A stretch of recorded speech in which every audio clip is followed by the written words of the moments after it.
soldier. We got you. The German officer struck him again, harder this time, and Captain John M. Jock Thornton tasted copper flooding his mouth. Blood. His blood. But he smiled through it, showing red teeth to the interrogator who'd been at this for 3 days now. 3 days without sleep. 3 days of questions. 3 days of pain. And still, the British SAS captain hadn't given them anything except his name, rank, and service number. "You think you're brave?" the German colonel asked in accented English, lighting another cigarette. The smoke drifted across the concrete cell, mixing with the stench of sweat and fear and something else, defiance. "I've broken men twice your size, Captain." Men who thought they were heroes. But Thornton knew something this interrogator didn't. Something that would keep him alive through the next 72 hours of hell. Something that would eventually lead to one of the most audacious escapes of the North African campaign. He knew that every minute he stayed silent, every second he endured, his team was getting further away. And Paddy Mayne, his sergeant, his friend, his brother in everything but blood, was coming for him. The interrogator didn't know about the promise Paddy had made. Didn't know that even now, 4 SAS soldiers were moving through the desert night, carrying enough explosives to level half of Benghazi. Didn't know that Thornton's capture wasn't a failure, it was bait. But let me take you back to where this all started.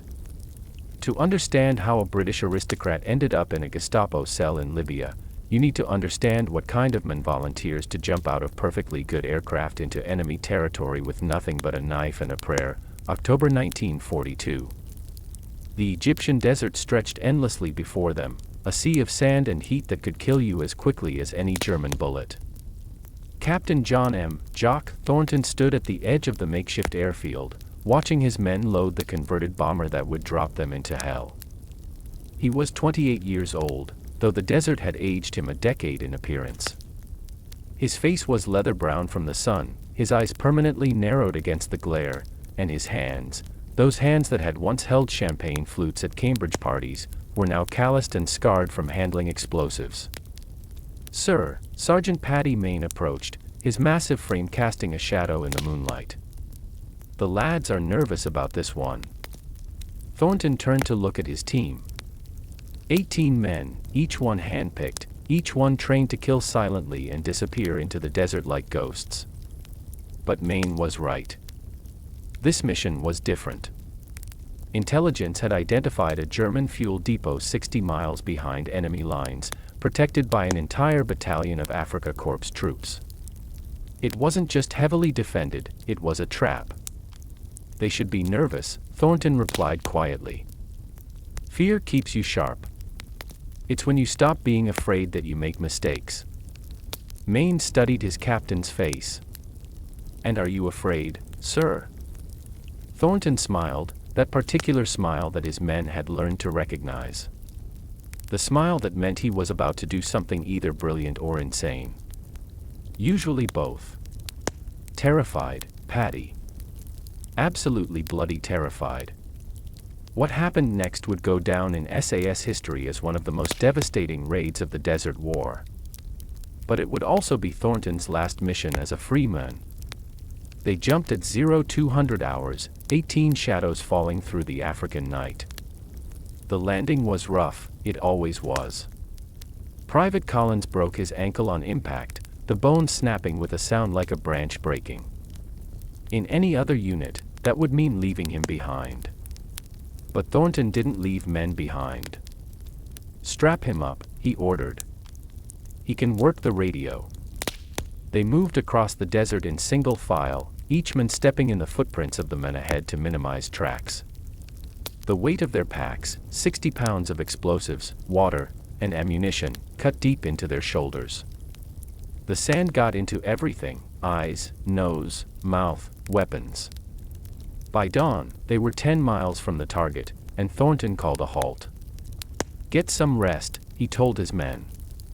"Tonight, we remind Rommel why he should be afraid of the dark." They dug shallow scrapes in the sand and covered themselves with camouflage netting, becoming invisible lumps in the desert floor.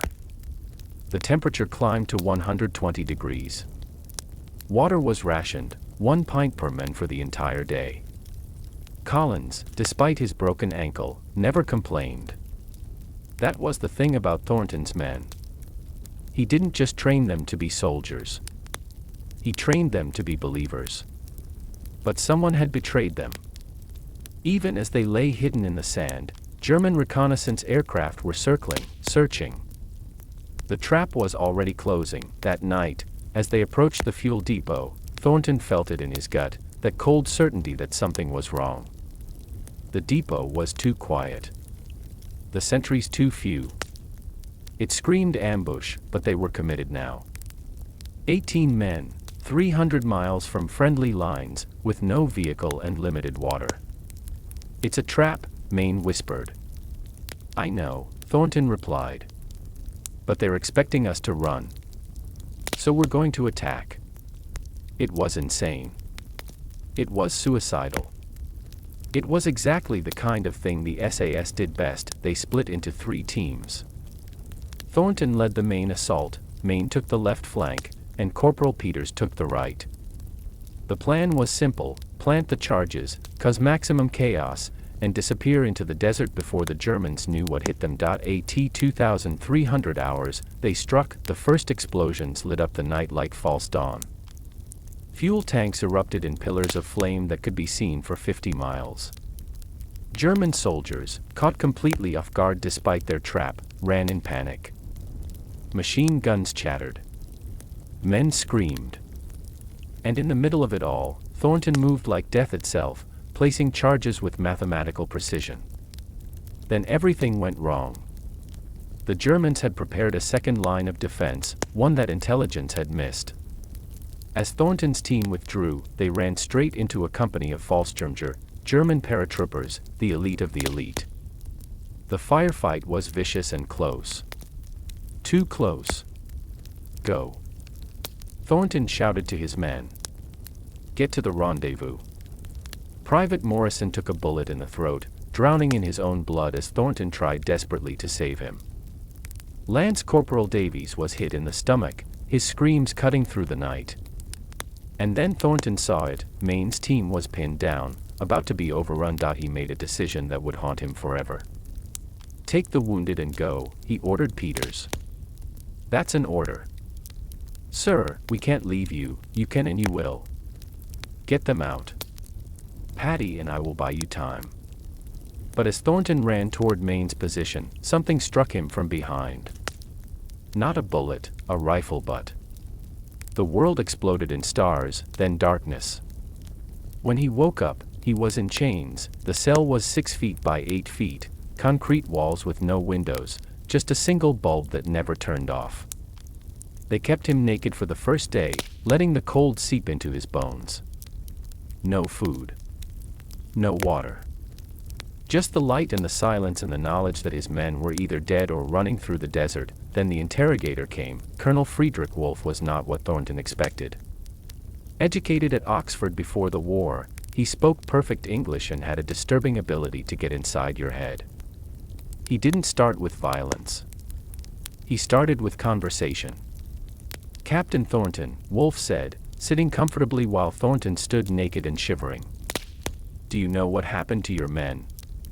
Silence. 3 died in the desert. Thirst, apparently. Terrible way to go. Their tongues swelled up so much they couldn't close their mouths. They died gasping like fish. Thornton said nothing, but his hands clenched involuntarily. Your Sergeant Maine, however, he made it back. Left you behind without a second thought. Rather cowardly, don't you think? It was a lie. It had to be. Patty would never leave him. But the seed of doubt was planted, and Wolff was just getting started. For 3 days, they worked on him. Sleep deprivation. Stress positions. Waterboarding before it had a name. And through it all, Thornton gave them nothing. "You're protecting men who abandoned you," Wolff said on the second day, after a particularly brutal session. "Why?" Thornton, blood running from his nose, his ribs possibly cracked, looked up and smiled. Because that's what soldiers do. Soldiers. You're not soldiers. You're terrorists. Commandos. Hitler has ordered that all captured special forces be executed. Did you know that? Thornton did know. The commando order. It was a death sentence. But he kept smiling. Then you'd better get on with it. Wolf studied him with something almost like respect. You think you're brave. But everyone breaks eventually. Everyone. On the third night, they brought in the electricity. The car battery and cables were almost quaint in their simplicity. They attached the clips to his fingers first, then his toes, then places that made him scream despite himself. His body convulsed. His muscles locked. He bit through his own tongue. The location of your base, Wolf said calmly. That's all we want. Thornton spat blood. John Michael Thornton. Captain. Service number, the electricity came again. And again. And again, but here's what the interrogator didn't understand about pain. After a certain point, it becomes something else. It becomes a door. And if you can walk through that door, if you can embrace the pain instead of fighting it, you find something on the other side. Clarity. Peace. Even a kind of power. Thornton found that door on the third night. And when he walked through it, he wasn't afraid anymore. By the fourth day, Wolf was frustrated. Thornton could see it in the way the German colonel chain-smoked, in the tension in his shoulders. They'd tried everything short of killing him, and Thornton had given them nothing. You're being transferred tomorrow, Wolf announced. To Germany. The Gestapo there are less civilized than I am. Thornton knew what that meant. He'd disappear into the night and fog, never to be seen again. But he also knew something else. Transfers meant movement. Movement meant opportunity. The guard they assigned to him that night was young, maybe 19. Fresh from Berlin, still believing in the glory of the Reich. He made 3 mistakes. First, he underestimated the broken British officer who could barely stand. Second, he came too close when sliding the food tray under the door. Third, and most fatally, he was wearing his sidearm. What happened next took less than 4 seconds. Thornton had been practicing in his cell, using the pain to stay sharp, using the hours of isolation to plan. When the guard bent down with the tray, Thornton's hand shot through the gap, grabbing the boy's wrist and yanking hard. The guard's head slammed into the steel door with a sound like a melon dropping. The keys were on his belt. The Luger was in his holster. And suddenly, Captain John M. Thornton was armed and free in a German military prison, but freedom in a prison is not the same as escape. The compound was massive, surrounded by wire and watchtowers. Thornton, dressed now in the guard's uniform that was too small and covered in blood, had minutes at best before the alarm was raised. He made it 50 yards before the siren started. The chase that followed would become legend among both British and German forces. Thornton ran through the compound like a man possessed, which perhaps he was. For days of torture had burned away everything except the will to survive. He shot 2 guards, not to kill but to wound. Noise and chaos were his allies now. He threw a grenade, taken from the guard, into a fuel depot, creating a fireball that lit up the night, but it was the motorcycle that saved him. A BMW R75, sitting unguarded outside the officer's mess. Thornton had never ridden a motorcycle in his life, but desperation is a remarkable teacher. He kicked it to life and roared toward the main gate as bullets whined past his head. The gate was closed. Of course it was closed. So Thornton did the only thing he could. He aimed for the fence beside it and prayed. The motorcycle hit the wire at 40 miles per hour. The fence, designed to keep people out, not in, gave way in an explosion of metal and sparks. Thornton flew through the air, the motorcycle spinning away, and landed hard in the sand beyond. His shoulder dislocated with a wet pop. His already cracked ribs sent lightning through his chest. But he was outside the wire. He ran into the desert as the searchlight swept behind him and the dogs began to bark. The Sahara at night is cold enough to kill you. During the day, it's hot enough to do the same. Thornton, with no water, no food, no map, and no compass, had to navigate by the stars while staying ahead of the German patrols that hunted him like an animal. The first night, he covered 20 miles, his dislocated shoulder sending waves of agony with every step. He found a rocky outcropping just before dawn and wedged himself into a crevice, covering his body with sand. He could hear the German search planes overhead, the growl of vehicles in the distance. The thirst started on the second day. His tongue began to swell. His lips cracked and bled. He started seeing things, mirages that weren't just water but people. His mother, dead 10 years, walking beside him. His men, the ones who'd died, asking why he'd failed them. "I didn't fail you," he croaked to the hallucinations. "I kept my mouth shut." On the second night, he found the dead German patrol. They'd been hit by the LRDG, Long Range Desert Group, probably a week ago. 3 bodies, partially buried by sand, their vehicle burned out. But their water bottles were still there.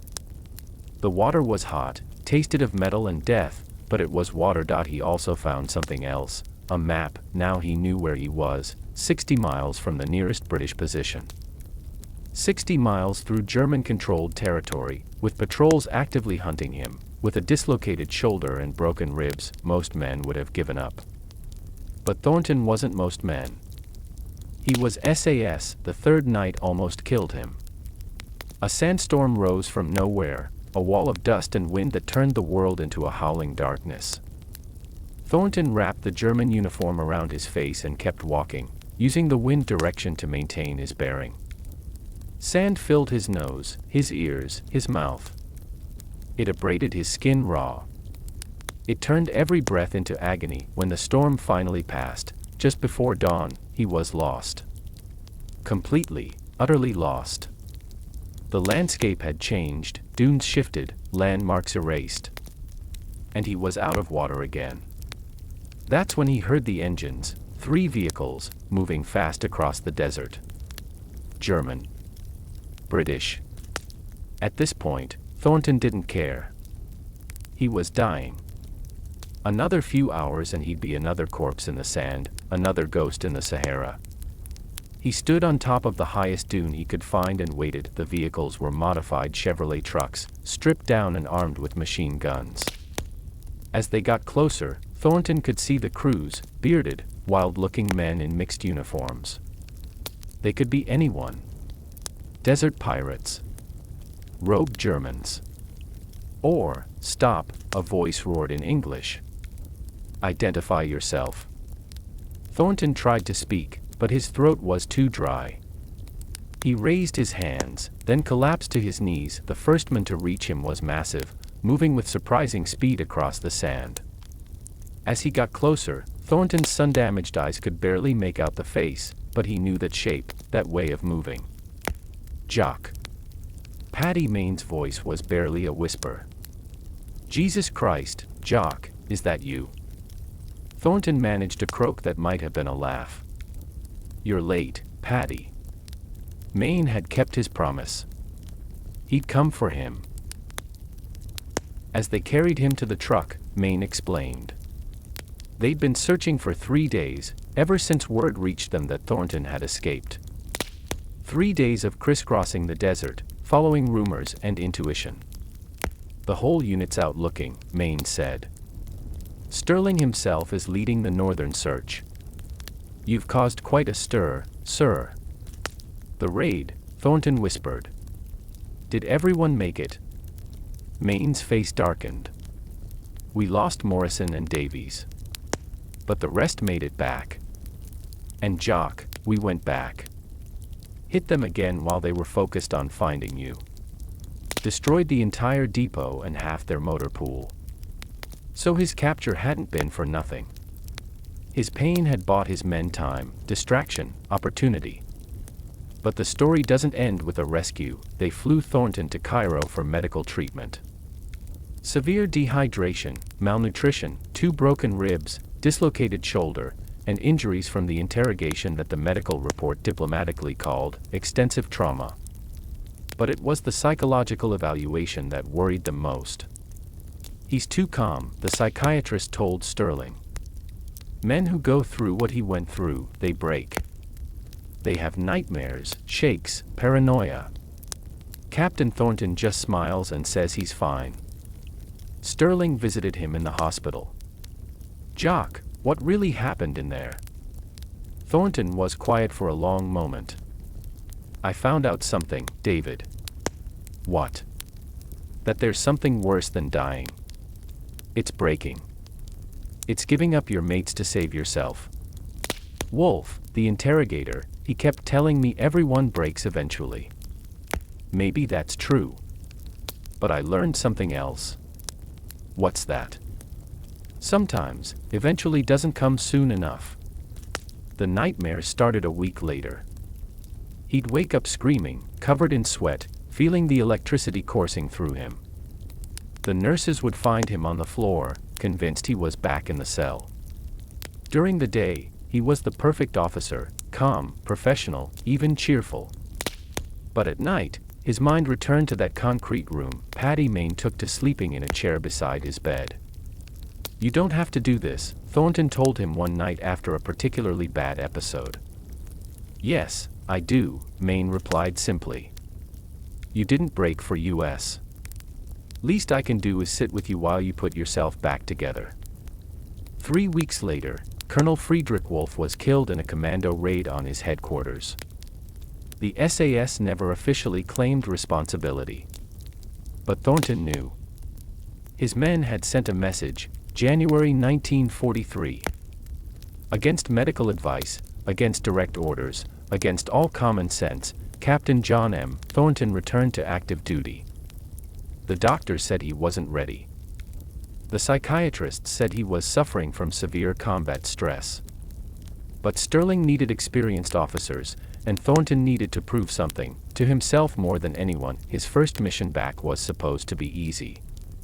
A simple reconnaissance of Italian positions near Tripoli. No combat expected. Just observe and report. They were 2 miles from the target when Thornton froze. It wasn't fear exactly. His body just stopped responding. His hands started shaking. His breath came in short gasps. The sound of distant artillery, so far away it was barely audible, sent him into a cold sweat. "Sir," his radio operator asked. "Are you all right?" Thornton forced himself to breathe. To remember where he was. Who he was. Why he was there. "Fine," he lied. "Just planning our approach." They completed the mission. Gathered the intelligence. Made it back without incident. But Thornton knew the truth. He was broken in ways that had nothing to do with his body. That night, he made a decision that would define the rest of his war. He couldn't stop the shaking. Couldn't stop the nightmares. Couldn't stop seeing Wolf's face every time he closed his eyes. But he could use it. Channel it. Turn his trauma into fuel. He volunteered for every dangerous mission. Not out of death wish, but out of defiance. Every successful raid was a message to the ghost of Friedrich Wolf: "You didn't break me. I'm still here." His men started calling him the Ghost because of his ability to infiltrate German positions without being detected. What they didn't know was that he succeeded because part of him never left that cell. Part of him was always being interrogated, always in pain, always pushing through. 1 more minute, 1 more hour, 1 more day. February 1943. Thornton sat in his tent, trying to write a letter to his sister back in England. She'd been asking about his experiences, wanting to know what her brother was doing in the desert. How could he explain? "Dear Margaret, the desert is beautiful in its way. Sunrises that paint the sand gold. Stars so clear you could reach up and touch them. It's peaceful when the fighting stops." He crumpled the paper. Started again. "Dear Margaret, I'm well. The men are good. We're doing important work. Don't believe everything you read in the papers." Again, he stopped. How could he tell her about the weight of command? About ordering men to their deaths? About being tortured and finding something almost like peace in the pain? "Dear Margaret, I've learned things here I never wanted to know. Done things I never thought I could. I've discovered that courage isn't the absence of fear, it's continuing when fear is all you have left. I've learned that the human body can endure almost anything, but the mind is fragile in ways we don't understand. I dream of home. Of green fields and rain and tea that doesn't taste of sand. I dream of a time when I won't flinch at unexpected sounds, when I won't check every room for exits, when I won't see threats in shadows. But mostly, I dream of forgetting. And that, I think, is the cruelest joke of all. The things we most want to forget are the things that define us. Give my love to Mother. Tell her I'm being careful. Your brother, Jock." He never sent the letter. It was found in his effects years later, blood-stained and faded, a testament to the things soldiers couldn't say. March 1943. The war in North Africa was turning. The Germans were retreating, and the SAS was tasked with making that retreat as costly as possible. Thornton's team was ordered to destroy a German ammunition dump near the Tunisian border. It should have been routine by now. But nothing was routine anymore. The night before the mission, Thornton found himself unable to sleep. Not from nightmares this time, but from a strange sense of ending. He wrote in his diary, "Tomorrow we go out again. Each time, I wonder if this is the one. Not from fear, but from mathematics. We've been too lucky too many times. The odds are catching up." Paddy Mayne found him sitting outside his tent, watching the stars. "Can't sleep. Just thinking." Dangerous habit in this line of work. They sat in companionable silence for a while. "Paddy," Thornton finally said, "if something happens to me, nothing's going to happen. But if it does, tell them I didn't break." Mayne looked at his captain, his friend, this man who'd endured more than anyone should have too. "They already know, Jock. Everyone knows. The mission went perfectly. Too perfectly. The ammunition dump exploded just as planned. The charges were set with textbook precision. The withdrawal was smooth. They were 5 miles from safety when Thornton heard it, that distinctive whistle of incoming artillery. "Down," he screamed. The shell landed 20 yards away. Shrapnel tore through the air. When the dust settled, 2 men were dead, 3 wounded. And Thornton had taken a piece of metal the size of a playing card in his chest. He was conscious as they carried him to the truck. Conscious as Paddy pressed desperately on the wound, trying to stop the bleeding. Conscious enough to grab Mayne's bloody hand. "Paddy. Shut up. Save your strength. Paddy, listen. In that cell, when he was working on me, I thought of you all.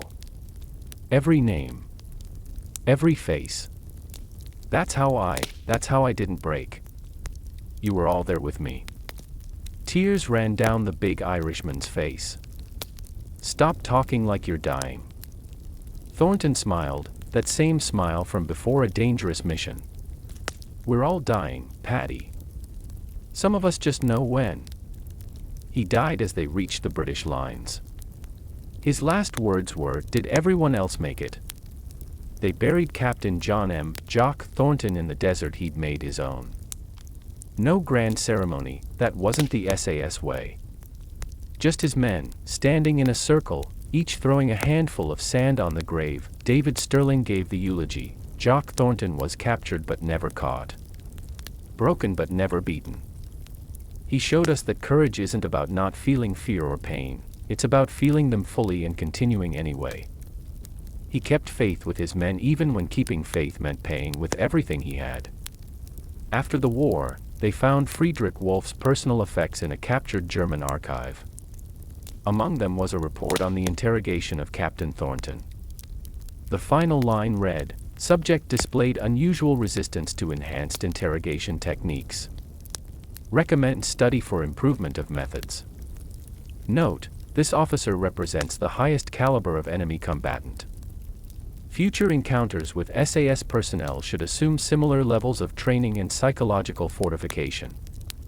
Even his torturer had respected him in the end. Paddy Mayne survived the war but never spoke publicly about Thornton's capture and escape. Only once, years later, drunk in a Belfast pub, did he tell the full story to a young soldier who'd asked about courage. Courage, Mayne said, isn't charging into battle. Any fool can do that with enough adrenaline. Courage is being stripped naked, tortured, alone, abandoned, and still keeping your mouth shut to protect your mates. Courage is walking through hell and coming out the other side still human. Did Captain Thornton have that kind of courage? The soldier asked. Mayne finished his whiskey in one swallow. Jock Thornton didn't have courage, boy. He was courage. The rest of us just tried to keep up. In 1953, 10 years after his death, the British government posthumously awarded Captain John M. Thornton the George Cross, the highest award for gallantry not in the face of the enemy. The citation read simply, for displaying courage and fortitude of the highest order while undergoing enemy interrogation. His sister Margaret accepted the medal. In her speech, she read from the letter he'd never sent, "The things we most want to forget are the things that define us." She paused, looking out at the assembled dignitaries and veterans. My brother defined himself by his refusal to forget his duty, his men, his honor. Even when forgetting would have saved him. Even when remembering nearly destroyed him. He chose to remember, to endure, to protect. That was his definition. That was his victory. There's one more thing. Something not in the official records. Something only 3 people ever knew. A month after Thornton's death, a German prisoner was brought in, an intelligence officer who'd served under Wolfe. Under interrogation, he revealed something extraordinary. Colonel Wolfe became obsessed with your Captain Thornton. He said he'd never encountered anyone like him. The colonel kept asking, what makes a man unbreakable? He studied Thornton's background, his training, everything. He wanted to understand. And did he understand? The German was quiet for a moment. The night before he died, before your commandos killed him, Wolfe told me something. He said, I finally understand about the British captain. It wasn't training. It wasn't courage. It was love. Love for his men. Love so complete that his own suffering became irrelevant. You cannot break love with pain. You can only make it stronger. The interrogator asked one more question. Did Wolfe ever regret what he did to Captain Thornton? The German looked surprised. Regret? No. But he did say something strange. He said if Germany had men like Thornton, the war would already be won. Then he laughed and said, but men like that don't fight for causes like ours. They fight for each other. Today, somewhere in the Libyan desert, there's an unmarked grave. The wooden cross has long since been worn away by sand and wind. No tourists visit.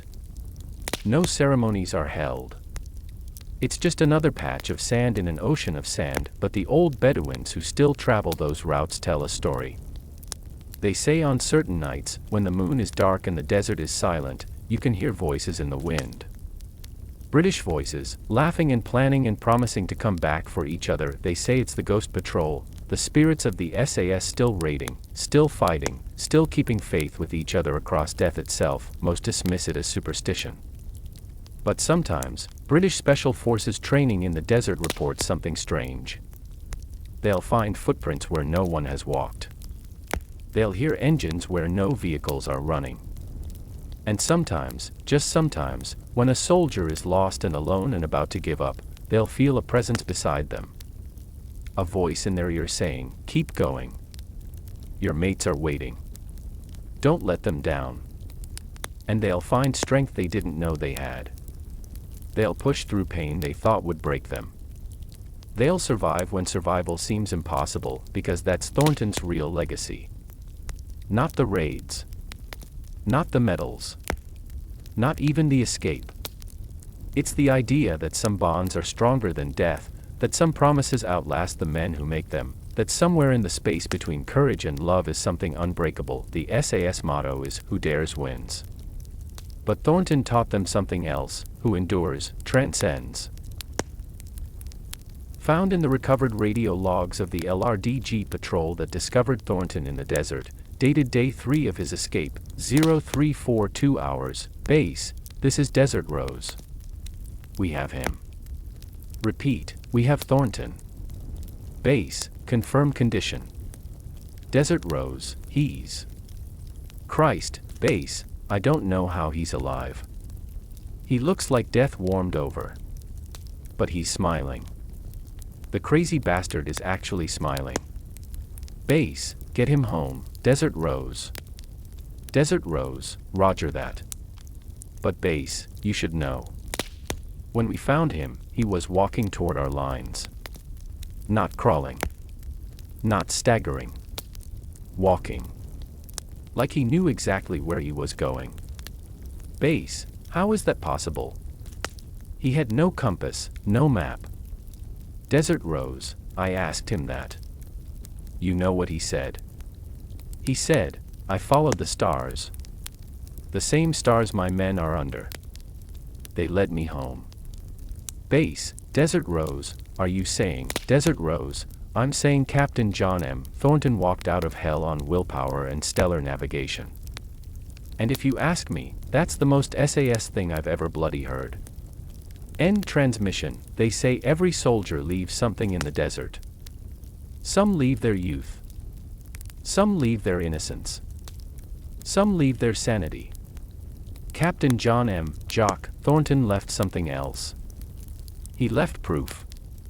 Proof that the human spirit, when forged in the fires of absolute loyalty and tested in the crucible of unimaginable suffering, can become something transcendent.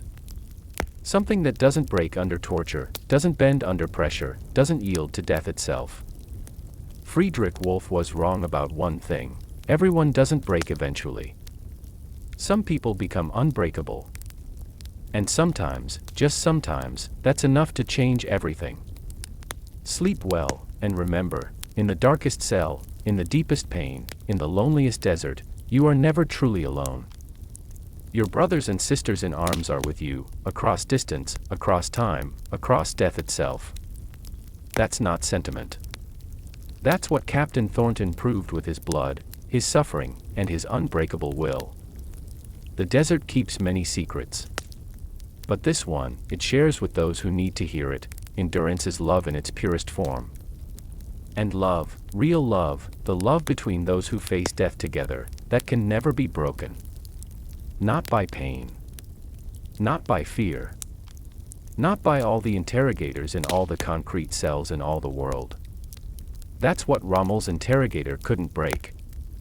That's what Captain John M. Thornton knew. And now, so do you.